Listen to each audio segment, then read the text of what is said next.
I'm Amanda Bardonner. I'm the State Chair for the Minnesota State University Student Association. We are here today to present a petition outlining the strong concerns Minnesota students have with the U.S. House of Representatives' proposal to cut the Pell Grant program.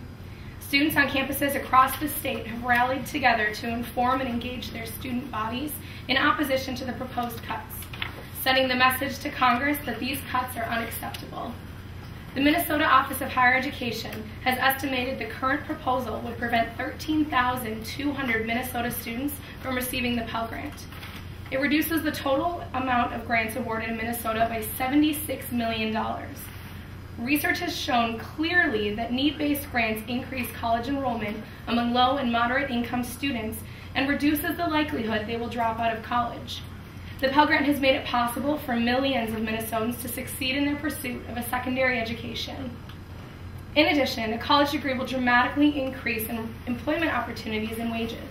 Young adults with only a high school diploma are almost 3 times as likely to be unemployed and earn just over half as much as those with a bachelor's degree.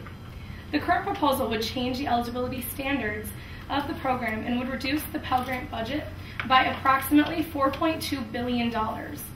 Changing the untaxed income definition unfairly targets low-income students. Currently, only certain forms of untaxed income are considered when determining Pell Grant eligibility.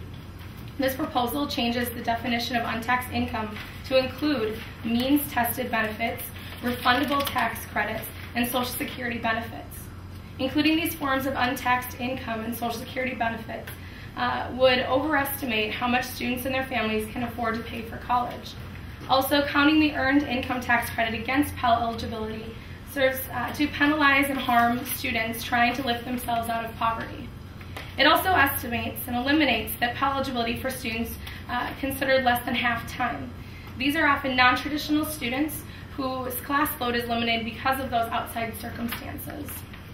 The last major change raises the minimum eligibility level from 5% of the maximum, or $272.50, to 10% at $550.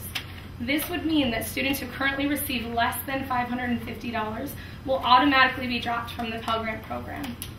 This will have a drastic effect on their ability to succeed in life and their education. For example, say a student who is eligible for $549 from the Pell Grant. During 4 years of school, without any grant money, that student will most likely take out a loan then each year to replace the $549. Over 4 years, this would equal $2,196, not equaling the interest that would accrue over the 10 years that it would take them to pay back the loan. This is money the student would otherwise be using to buy a car, a house, clothes, and other things needed to drive our economy. I recently had the opportunity to participate in Governor Dayton's Job Summit. The shortage of skilled workers and the workforce gap was discussed across sectors and party lines. Minnesotans agree that our state must graduate more workers and update our citizens' skills to meet the workforce needs and maintain Minnesota's strong economy.